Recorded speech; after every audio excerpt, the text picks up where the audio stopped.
अब हमने पहले कहा था मैंने आपसे कि अब जैसे हमेशा ट्रुथ टेबल के अंदर जो निगेशन की वैल्यू होगी वो अपोजिट टू दी प्रोपोजिशन होगी। अब प्रोपोजिशन पी आपकी अगर ट्रू है तो उसकी निगेशन फॉल्स होगी, अगर आपकी प्रोपोजिशन फॉल्स है तो वो निगेशन आपकी ट्रू हो जाएगी।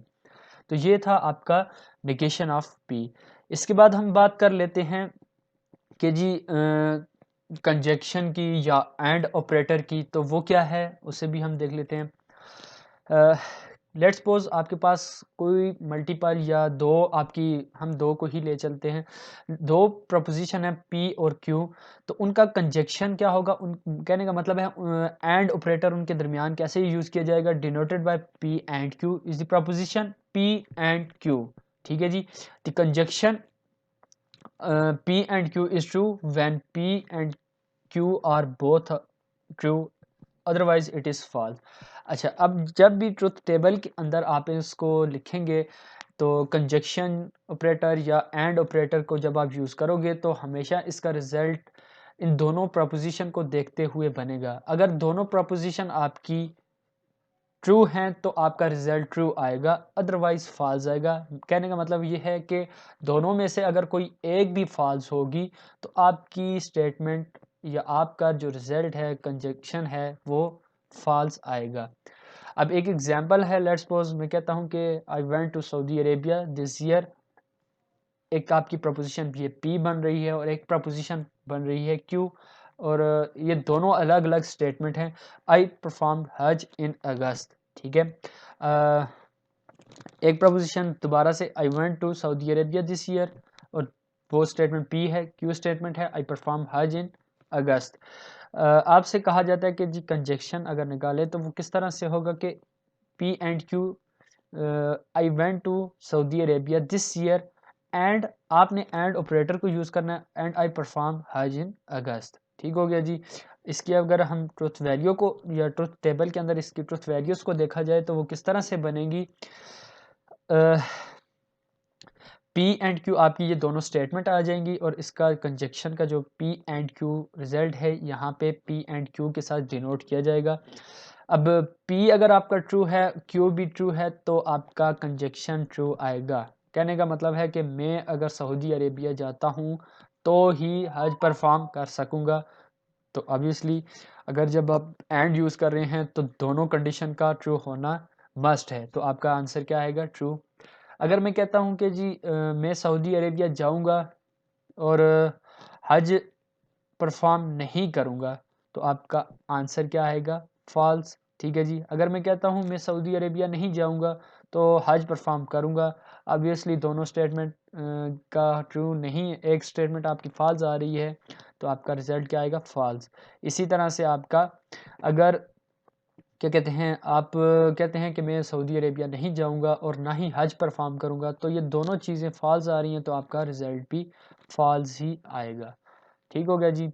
उसके बाद हम बात कर लेते हैं डिस्टिंक्शन की। डिस्टिंक्शन क्या है, डिस्टिंक्शन आपका बेसिकली और ऑपरेटर है। ठीक है। आपके पास लेट्स सपोज दो प्रपोजिशन है पी एंड क्यू, इनका डिस्टिंक्शन क्या होगा, पी और क्यू। साइन आप कुछ इस तरह से यूज़ करेंगे। ठीक हो गया जी। तो इन दोनों की प्रोपोजिशन क्या होगी, पी डिनोट किससे होगी, पी आर क्यू। अब जब दोनों हमारे पास प्रोपोजिशन फॉल्स होंगी तब ट्रुथ टेबल के अंदर इनका आंसर या इनकी वैल्यू फॉल्स आएगी।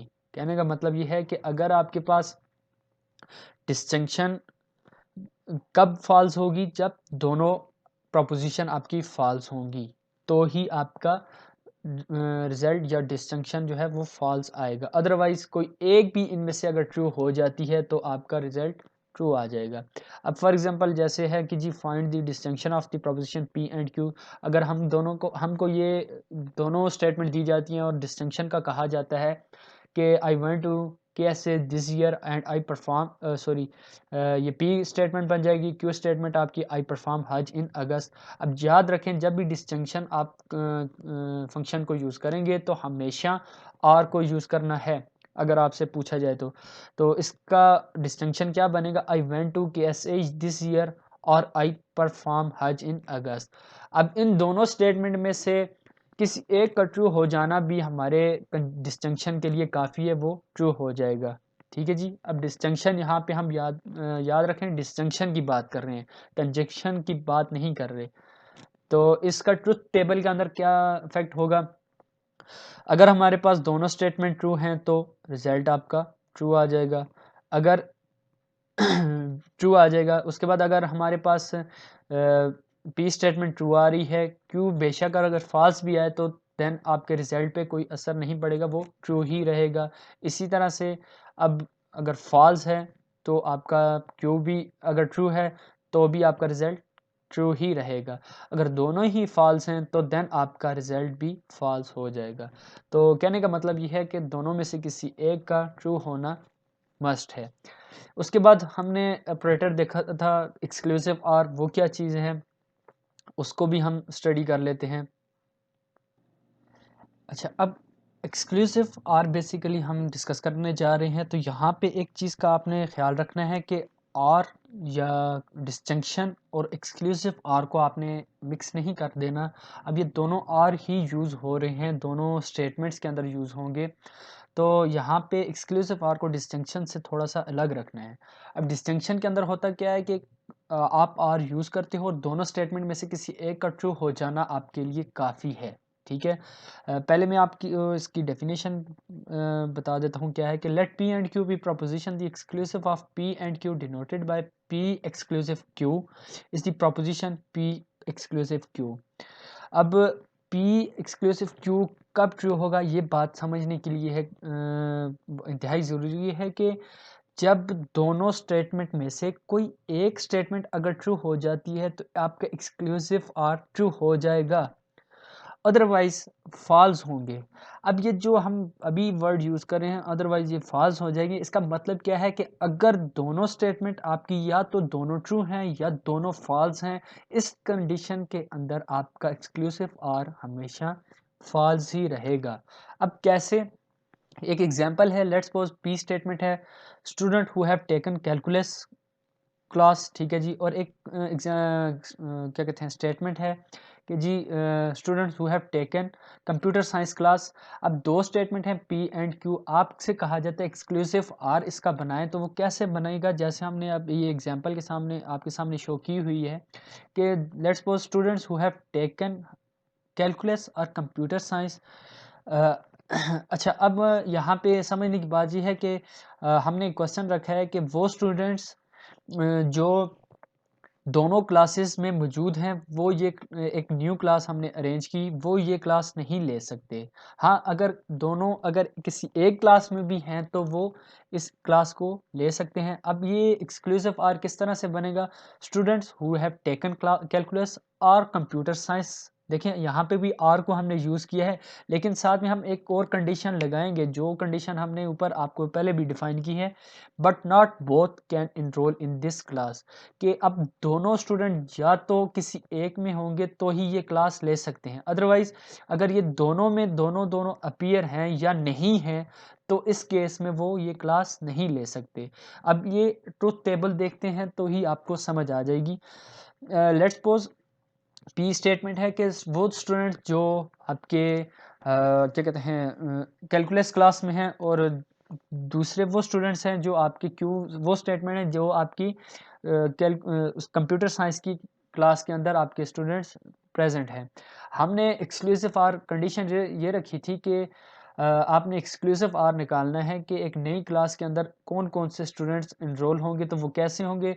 अब हमने देखें कहा है कि वो स्टूडेंट्स जो कैलकुलस के अंदर हैं और वो स्टूडेंट्स जो क्या कहते हैं कंप्यूटर साइंस के हैं, वो अगर दोनों के अंदर स्टूडेंट्स एक ही एग्जिस्ट करता है वो इस क्लास में नहीं बैठ सकता।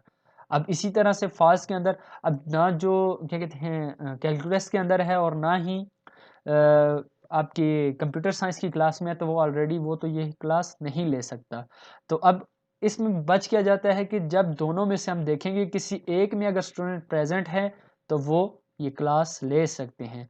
तो इस तरह से आप अब जो स्टूडेंट आपके अगर कैलकुलस में वो भी ले सकते हैं, और अगर वो बेशक आपके कंप्यूटर साइंस के अंदर नहीं है, और अगर वो कैलकुलस के अंदर नहीं है और कंप्यूटर साइंस के हैं क्लास ले सकते हैं। ठीक है जी, तो ये था आपका एक्सक्लूसिव वार के आपका एक्सक्लूसिव वार किस तरह से काम करता है। नेक्स्ट है हमारे पास कंपोजिट स्टेटमेंट। तो कंपोजिट स्टेटमेंट क्या है, हम वो देख लेते हैं। कंपोजिट स्टेटमेंट बेसिकली वो स्टेटमेंट्स होती हैं जो जिनमें आप डिफरेंट ऑपरेटर को कंबाइन करके एक न्यू ऑपरेटर या एक न्यू रिजल्ट जनरेट करते हो, तो आपका वो कंपोजिट स्टेटमेंट बन जाएगा। अब जैसे मैं आपको एक एग्जांपल देता हूँ, निगेशन ऑफ पी और निगेशन ऑफ क्यू एक रिज़ल्ट है वो आप मुझे जनरेट करके दें, तो वो किस तरह से जनरेट होगा, वो आप ट्रुथ टेबल को यूज़ करते हुए आप जनरेट करेंगे। अब लेट्स सपोज पी भी आपकी कोई प्रोपोज़िशन है और क्यू भी आपकी कोई प्रोपोज़िशन है, आपने इनको टेबल के अंदर लिख लिया जी, ठीक है। अब यहाँ पे एक चीज़ याद रखें कि आपने टेबल के अंदर हर चीज़ को मेंशन ज़रूर करना है। जो भी स्टेटमेंट के अंदर आपको दी गई है, उसके अंदर जो-जो चीज़ें आपने निकालनी है, वो सब कुछ आपने यहाँ पे टेबल के अंदर लिखना है।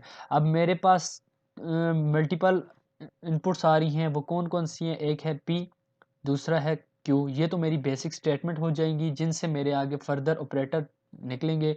अब इनके साथ नेगेशन यूज़ किया गया है, तो ज़ाहिर सी बात है नेगेटिव ऑफ पी भी आपने निकालना है, और इसी तरह अगर क्यू है तो नेगेटिव ऑफ क्यू भी आपने निकालना है। ठीक है जी, फिर उसके साथ आ जाते हैं। अब ये दोनों स्टेटमेंट तो हो जाएंगी, फिर आपके पास डिस्जंक्शन है। ठीक है, अब आपने डिस्जंक्शन भी निकालना है, और डिस्जंक्शन किसका निकालना है? निगेशन ऑफ पी और निगेशन ऑफ आर का निकालना है।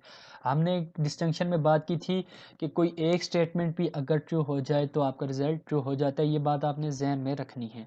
सबसे पहले हम क्यू स्टेटमेंट को लिखेंगे। क्यू किस तरह होगा? True, false, true and false.